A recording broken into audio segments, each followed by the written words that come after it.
Thank you, Mr. Secretary.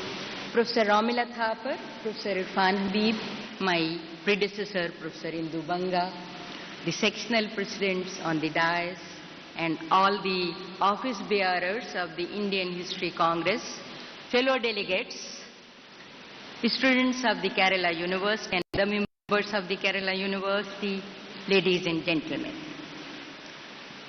I am most grateful to all my colleagues in the Indian History Congress who have conferred on me the honor of presiding over this 77th session.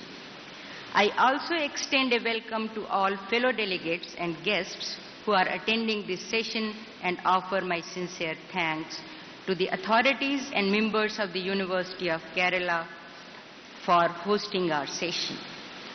All of us are also mindful of the support that the Government of Kerala has generously extended towards the holding of this session, and it has been very gracious of the President of the country to agree to address us tomorrow. In the Indian subcontinent, what can be called our proto-history begins with the urban revolution of the middle 3rd millennium BC, when the Indus civilization emerged with well-marked towns and a set of common features found over a large territory. It is difficult to imagine how these features could have been attained over such a large zone except under the aegis of a powerful state. The prevalence of similar religious beliefs and rituals is also to be deduced from the ideographs and figures on the Indus seals. Unfortunately, we cannot decipher the script, let alone understand the language. But one can legitimately speculate whether, given so many shared features, the inhabitants of the territory of the Indus civilization actually thought of themselves as one people distinct from those belonging to other areas and cultures. The name Meluha given to their territory by Mesopotamians suggests that such a recognition did exist, at least among outsiders. We pass from the Indus civilization after a gap to the beginning of the history reconstructed from the text. The Rig Veda, the earliest text of Indian subcontinent, conveyed through memory and spoken word, mainly contains hymns connected with sacrificial rituals.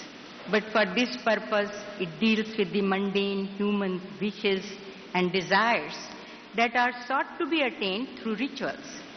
It reveals little concern with territory beyond the domain or rashtra of tribes or tribal rulers, rajans. The term Saptasindhva originally stood for rivers only and not for land through which the rivers flow. So the Rig Veda lacks any reference even to a proper geographical region. What is of course remarkable still is that while apparently confined to such tribal or parochial environment, the creation hymn offers us not only a perception of the universe, but also a query about the puzzle of its creation, which we find again the concern of the much maligned Sukta. Yet despite such concerns about the universe, one fails to find any idea of a country in the Rig Veda. Even the concept of a favored land seemed to emerge only in the later Vedic texts, when Atharva Veda prays for few to be banished to Anga and Magad on the one hand, and to Gandhara and the Hindu Kush and Balihaks on the other. We can infer that these are put beyond the borderland of a favorably approved zone stretching from the Satluj to the Ghaggar. The first positive indication of a large tract of a territory defined in political terms comes, however, only with the listing of the 16 Mahajanpads in the 6th century BC. At first sight, this seems to present only an enlargement of the favored zone of the Atharva Veda, extending now from Kamboj to Anga, Beyond Magad, the obvious change is that the statement is explicit and positive. The 16 regions are being specified and considered to constitute what may for the first time be called a primitive concept of a country. This fact is here worth noticing. The names of the regions are in plural if they refer not to the regions but to their inhabitants, a practice that is maintained in Ashoka's edicts in its territorial references.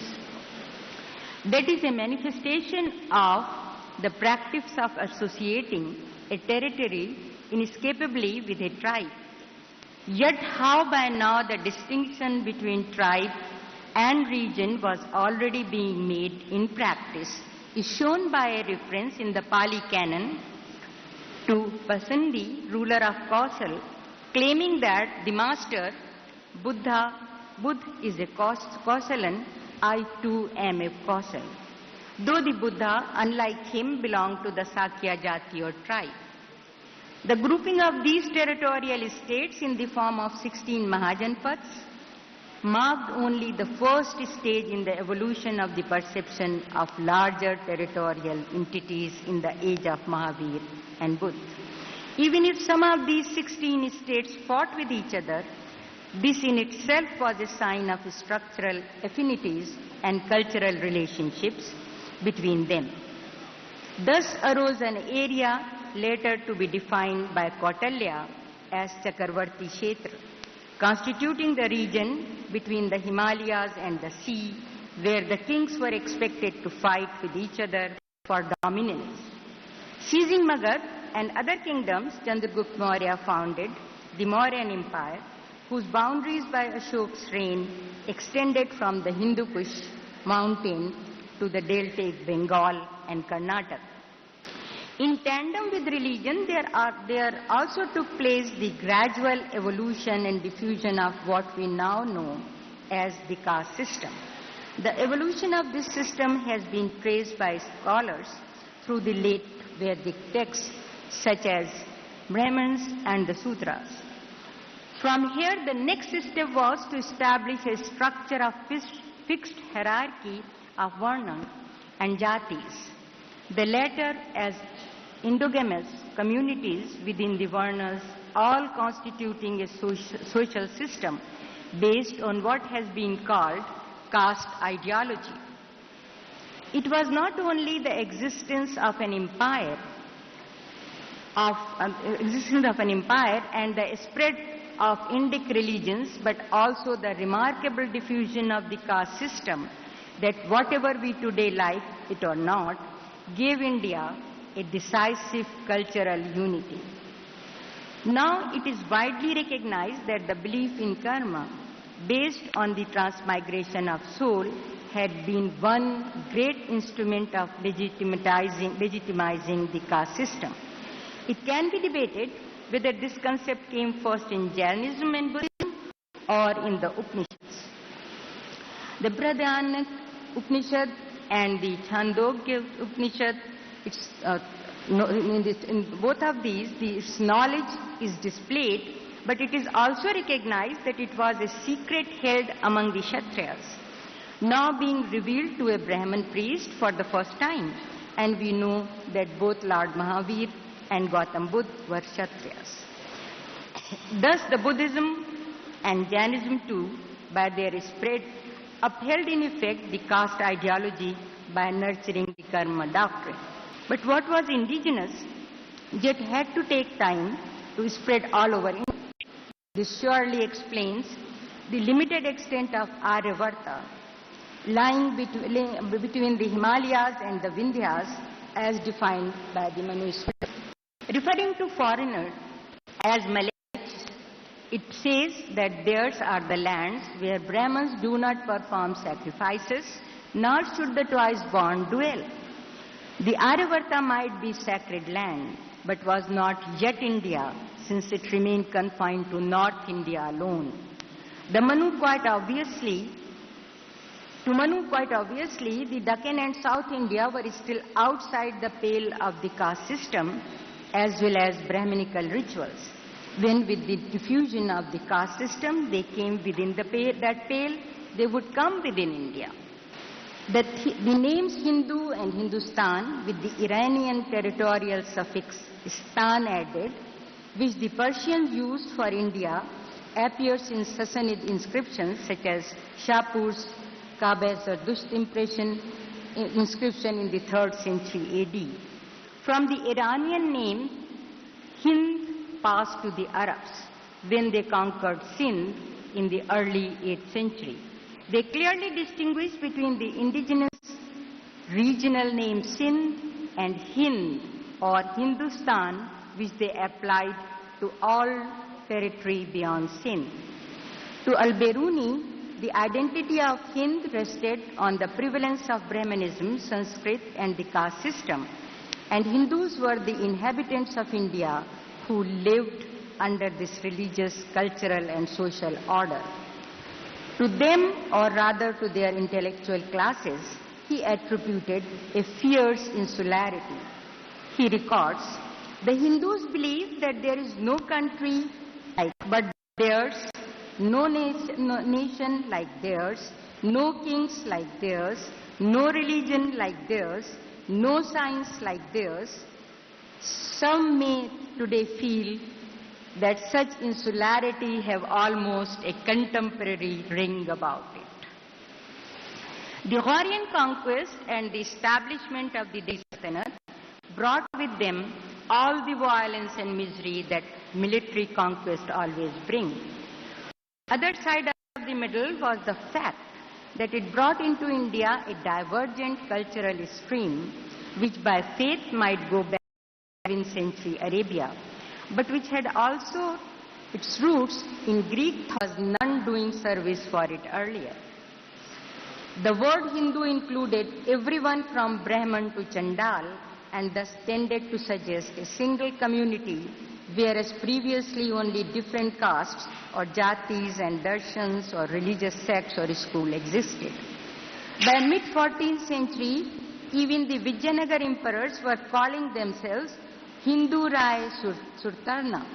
It is a strange play of history that those who till the other day shouted Hindu, Hindi, Hindustan did so without realizing that every word of their slogan was Perso-Arabic in origin, received from the very cultural tradition that they were denouncing and desired to exclude from India. The celebrated poet Amir Khusro, of Turkic descent, claimed to be a Hindustani Turk who would speak Hindvi, the Indian dialect, not Arabic. In 1318, he wrote in Persian what is perhaps the first patriotic poem for India in any language, and included his long piece in his work, Nuh Se Peher. In this long poem, which begins with the praise of India's natural beauty and climate, the significant portion comes when it speaks of India's achievements in philosophy and science, for which he gives the credit entirely to Brahmins. He goes on to claim that Hindus are monotheists. He praises Indians' capacity to speak foreign languages, while foreigners are unable to speak theirs. He commends the Brahmins for giving the world 3 gifts: the decimal position numerals, the Panchtantra, and the game of chess. After listing India's major spoken languages, he highly praises Sanskrit, its literature, which too he attributes to the Brahmins. The next step was taken in the momentous reign of Akbar. On the perception of India held by Akbar and his counselor and historian Abul Fazl, only the principal points need to be emphasized. First, India emerges for perhaps the first time very clearly as a political and not simply a cultural entity. This is borne out by Abul Fazl's well-known dictum that Kabul and Kandahar are the twin gates of Hindustan. After which he adds that by the possession, of course, of Akbar, of these 2 spacious passages, Hindustan is made secure from foreigners.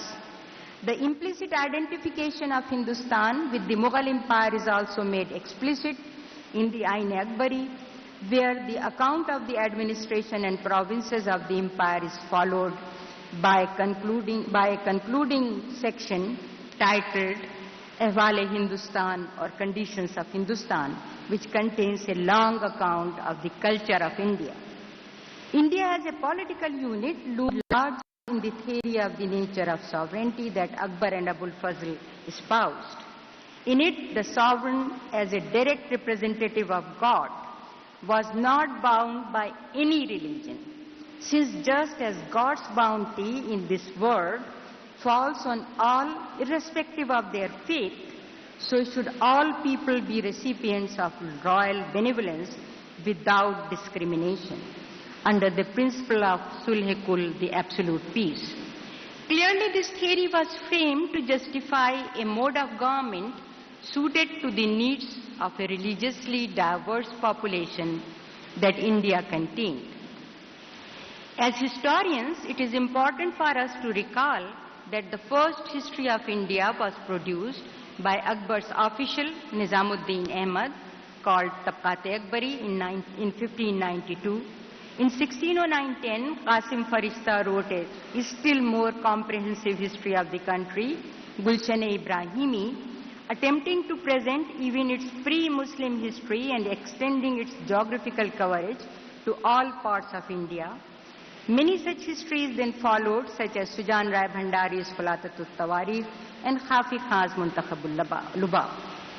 Since all these histories were in the nature more or less of a political annals, it is clear that beyond being a mere geographical expression, India was now being seen also as a political unit.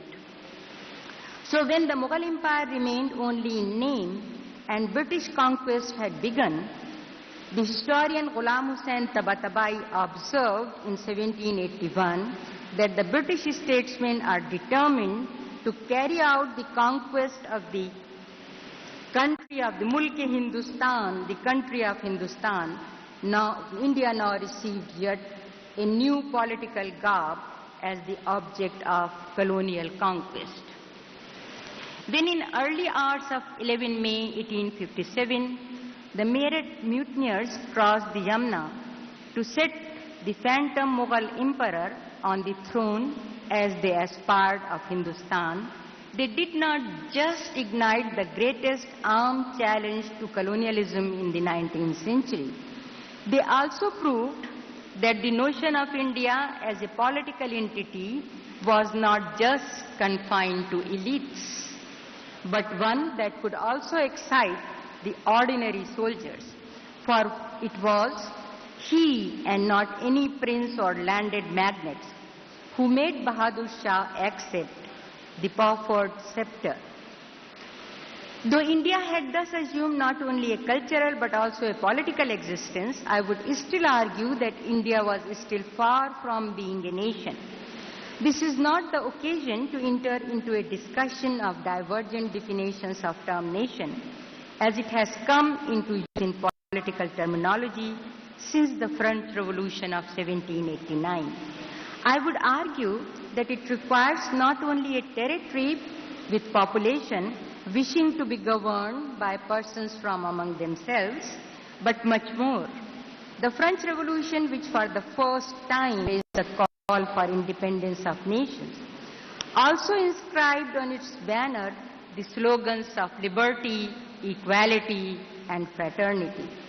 A country becomes a nation only when it aspires to have, at some level, a degree of equality for its citizens, and so a universal brotherhood among them. This aspiration was non-existent in 1857. The India of the rebels that the rebels were loyal to was that of a caste-ordered, hierarchically structured, and religiously oriented country. Their heroism must not let us close our eyes to these central facts. So let us turn to the central message of the Bengal Renaissance. Urged by the crowds who went to listen to Keshav Chandra Sen's lecture, In London in 1870, the Punch London published 2 lines in derision. Who in this world of living men is Mr. Keshav Chand Sen? It seems that in India today, we need to ask the same question, because he and his vigorous work for social reform in almost all its aspects, such as women's rights, abolition of untouchability, modern education, interreligious conciliation, that engaged him from almost 1858 to his death in 1884, stand almost forgotten. It is therefore best to remember the tribute paid to him by Bipin Chandra Pal, which is so relevant to our purpose. He says, Brahmo Samaj under Keshav Chand Sen had proclaimed a new gospel of personal freedom and social equality, which reacted very powerfully upon the infant national consciousness and the new political life and aspirations of young Bengal. When the Indian National Congress met in Bombay in 1885 for its first session, the President W.C. Banerjee spoke strongly in favor of social reforms, but the Congress decided to restrict itself to political matters only. In the Hind Swaraj, written in 1909, Gandhiji is remarkably cautious in respect of the disabilities imposed on lower caste and on women in India's traditional society. Yet, as the national movement grew, the struggle for an equitable society became a part of Gandhiji's own constructive program in 1920s. And a fairly radical level was reflected in the Congress's Karachi resolution on fundamental rights in 1931, drafted by Jawaharlal Nehru and moved formally by Gandhiji himself. India thus becomes and remains a nation to the degree that the very traditional inequities that had in the past provided the marks of identity for it as a country are now restrained and eliminated. This may seem a veritable paradox, but if we wish to stand up as a nation, we have to break loose from our millennia-old history of social oppression. Finally, it is always necessary to remember that India grew into a nation in the course of its struggle for independence. Contrary to the idea promoted by communalists of the day that India suffered 800 years of foreign rule, the fact is that the rule of one country over another, whereby part of the wealth and income of the subject territory is transferred forcibly to the ruling one, and its markets are similarly seized by the other, is a modern phenomena linked to the era of colonialism. In India, it began recognizably with Plassey in 1757. Resistance in the governed country remained local or regional, as it was in India even in 1857, when more than half the country continued to be unaffected. Here it was mainly the increasing realization of the consciousness of being exploited that played a radical role in the making of a subject country into a nation. Emerging as a radical counterpart of what Benedict Anderson calls the official nationalism of the imperialist countries. The exposure of imperial Britain's exploitation naturally raised the question of an alternative economic model for India. It was this that the early nationalists largely failed to provide. But for the Indian nation to embrace all its components, it was essential to define their position towards questions of land and labor. Ultimately, despite Gandhiji's anti-industrialism, the Karachi resolution of the Congress in 1931 promised land reforms, state control of industries, and labor rights. An Indian nation was thus created in which all classes of people could feel that they had a share. It was created not only in opposition to the British rulers, but also in face of the hostility from within, especially from the advocates of two-nation theory based on religious identities, headed by Savarkar and Muhammad Ali Jinnah. Partition was the price paid, but in what remained of India, a dream was widely shared, one that moved Jawaharlal Nehru as well as his critics, a dream that India would stand forth as a secular, democratic and socialist republic. Today, a different wind seems to be blowing, a wind hostile to everything that went into the construction of our nation. It is the duty of the Indian historians not to let go unopposed a rabid misreading of our past that may well destroy the essence of what we have inherited and what humanistic values we wish to add to that inheritance. Thank you.